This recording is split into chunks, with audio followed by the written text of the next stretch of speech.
காலைல எழுந்துச்சி பார்க்குறப்ப நல்லா மழை தூரிட்டு இருந்துருச்சு. அவ்வளோதான், பிரியாணி ஆசை வந்துருச்சு. உடனே சமைக்க ஆரம்பிச்சிட்டேன். லாஸ்ட் வீக் வாங்கி வச்சுருந்த மஷ்ரூம் அப்படியே இருந்தனால மஷ்ரூம்ஸ் ரெடி பண்ணவே ஆரம்பிச்சிட்டேன். அடுத்து பிரியாணிக்கு தேவையான பொருள் எல்லாமே எப்பவுமே ரெடியாக தான் வச்சுருப்பேன். ஸோ அதனால் டக்கு டக்குன்னு செய்ய ஆரம்பிச்சிட்டேன்.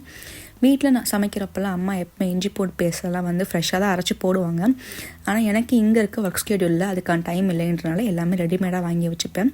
ஸோ அது மட்டும் இல்லாமல் நான் வெஜிடபிள் பிரியாணி பண்ணுறப்பையோ இல்லை மஷ்ரூமில் பண்ணுறப்பையோ வெறும் மஞ்சத்தூள், மிளகாத்தூள், உப்பு, கரம் மசாலா மட்டும்தான் போட்டு பண்ணுவேன். சிக்கன் மசாலாலாம் இதை ஆட் பண்ண மாட்டேன். இன்றைக்கி புதுசாக ட்ரை பண்ணி பார்க்கலாமேன்னு சொல்லிட்டு பாஸ்மதி ரைஸில் பண்ணேன். ஆனால் உண்மையாலுமே எப்பயும் பண்ணிட்டதுவே இந்த வாட்டி நல்லாவே வந்துருந்துச்சு. இந்த பிரியாணி பண்ணால் மட்டும் தெரில, எப்படா விசில் வரும், எப்படா போட்டு சாப்பிட்லாம் தான் இருக்கும். உங்களுக்கும் இதே மாதிரி இருந்தால் கண்டிப்பாக கமெண்ட் பண்ணுங்கள். தேங்க்ஸ் ஃபார் வாட்சிங் த வீடியோ. பாய்.